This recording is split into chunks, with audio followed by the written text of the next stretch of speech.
The Judgement by Franz Kafka is probably one of his more um, can't find the right word to describe it, more hard hitting, uh, kind of, but like compact to the point, and yet horrifyingly, like, like incriminating too, like very personal. Probably one of his most personal ones, in that he claimed. I think Kafka himself claimed that he, in a letter to I think Max Brod or maybe one of his friends, that he wrote it in a very sweaty night, and that he was like staying up and he was like he couldn't sleep because which wasn't too strange because the way Kafka wrote was interesting because he was said to have worked during the day, and then as an insurance salesman, where he'd go around selling. I guess I don't know if he was a traveling salesman like one of his characters, Gregor Samsa, or if he worked at like one of the offices. But I think one of them had to do with like tracking down clients' missing limbs, oddly enough, and so yeah, he would do that during the day, and then he'd have these bursts of like inspiration during like later on, evening slash night. He would kind of like get into these fits of flow states of writing where it'd be like like just like really just getting it all out. Um, so yeah, like all of his manuscripts, he actually he requested this among all of his stuff to be burned by his friend and literary executioner Max Brod, but luckily he denied those and or his request, and the judgment is about, I think it's Das Urteil in German. It's about a young man named George Berteman, um, who I'm assuming comes from like kind of maybe similar background as far as nationality, like kind of maybe Bohemian slash German speaking class of Czech, I guess maybe. But he's gone off to Russia. At the beginning, it said that he went to Russia, and then he's like returning home and then visiting his father, who is said to have fallen really ill, and is in his kind of final days, and that he needs to like.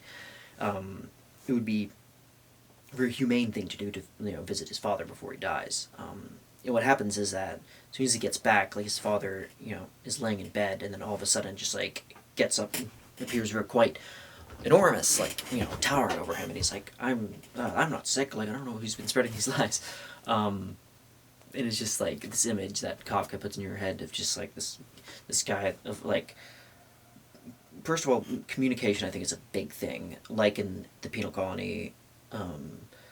The words of like the officer to the to the executioner to the condemned man, all are just like kind of like and this person says that and the lieutenant says that, and this, it's like a game of telephone. It very humorous but like mundane kind of game of telephone where the truth is just not, it's like lost in like the second kind of like phone call, I guess. And it's just, what happens is that the father is just like right off the bat is just like in a negative mood against his son. He's just like, you lied to me about your friend in Russia, that you have a business off in Russia because I heard that you've been ignoring him. And it's like, meanwhile the son is just like, but I don't know anything about that. And he's just like, and it's just swelling, and he just keeps like, and like pounding on him again. And he's just like, it's like, you like his mother died recently, George's mother, and his father's wife, and he claims that it actually, he was the only one who grieved properly over her, that he didn't he didn't care about his mother. He went off to Russia. So like no matter what he does, it's like a catch-22, because it's like he goes off to Russia, and like if that is that's indictment, that's proof that he doesn't care about his family and he's turning his back on family. But like if he but even still, he's still ignoring his friend who is in like Russia. So it's like it doesn't make any sense, because like no matter what George does, he's like trapped in a situation of like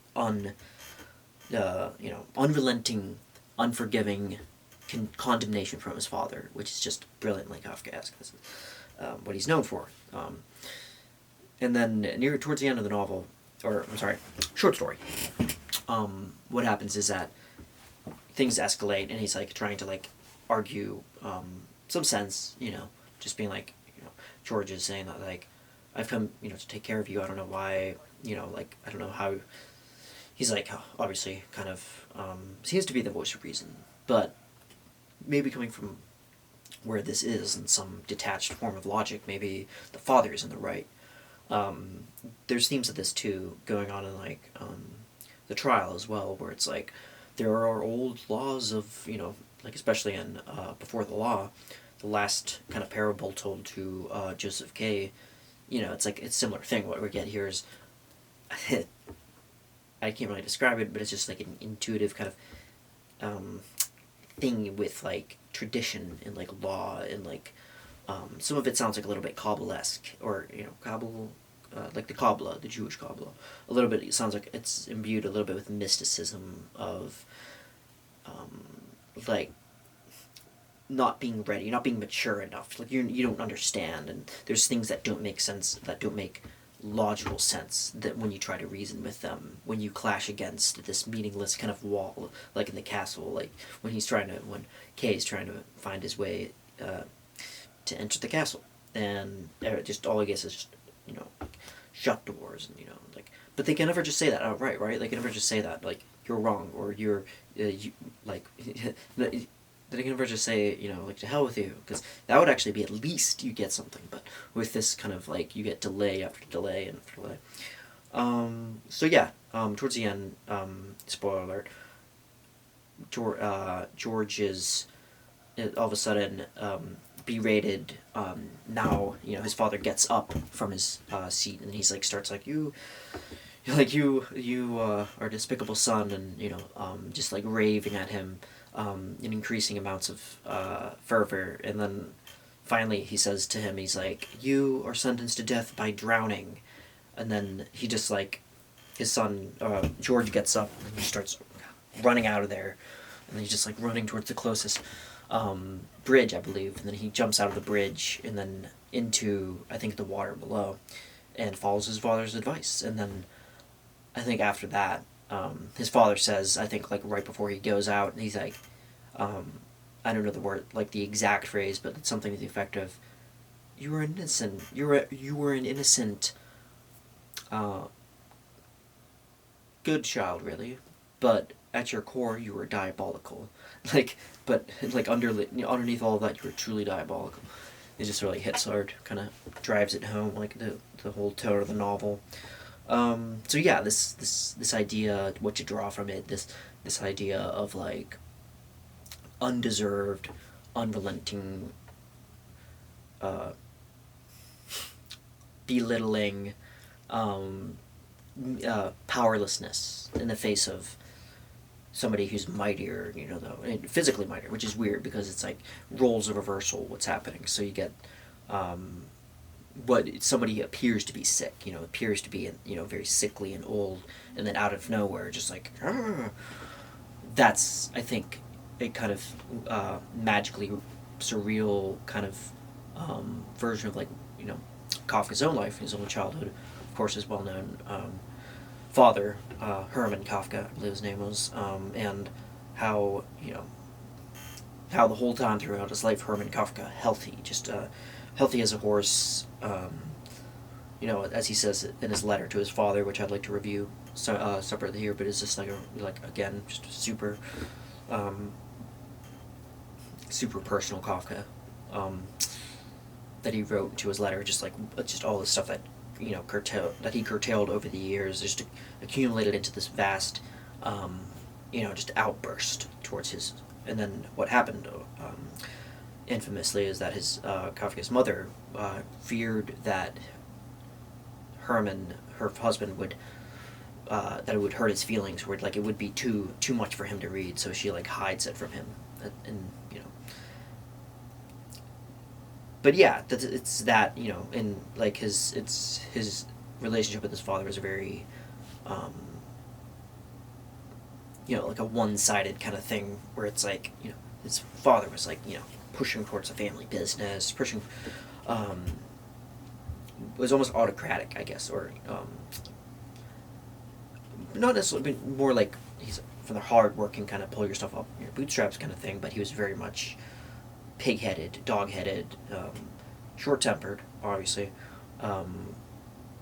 and you can imagine Kafka, himself being, such a shy, introverted person, like that kind of, um, like trying to avoid confrontation like that, and then his father just having to be there all the time. Like I think even late in life, he was like, he still had to, go to dinner with him and work for him, and it's very much, yeah, it's a problem that wasn't like, from the biographies that I've read of Kafka was, um, state that he didn't really leave. Like he never really, there wasn't like vacation days. Like you just take, nobody just left. You couldn't just leave. Czech Bohemia, kind of where he was. It was very cloistered, and he couldn't really find the means or the money. I don't think. And even still, he was kind of hammered into this job position, kind of like, you know. But at the same time, it fueled so much of his writing too, and you wonder, like, it's the weird existential kind of almost consequentialist kind of ad hoc or post hoc rather kind of argument for the artist, the tortured artist. Like, would it be better that Kafka had a perfectly healthy, wonderful childhood and went on to still be the brilliant, or went on probably never to write, and I've heard people say like, oh well, bullies in life, or a bully is kind of like beating up other people that are softer, or like less willing to stand up for themselves. That's what creates geniuses, and I don't argue for that at all. I think that's whack. But there is something to Kafka and like his ability to express so precisely, clearly, but also almost be talking about a ton of other things too. It's symbiotic, symbolic of not only his own life, but there's religious imagery too. There's societal imagery too as well. So yeah, there's lots to be drawn from it. Franz Kafka, The Judgment. Thanks for watching.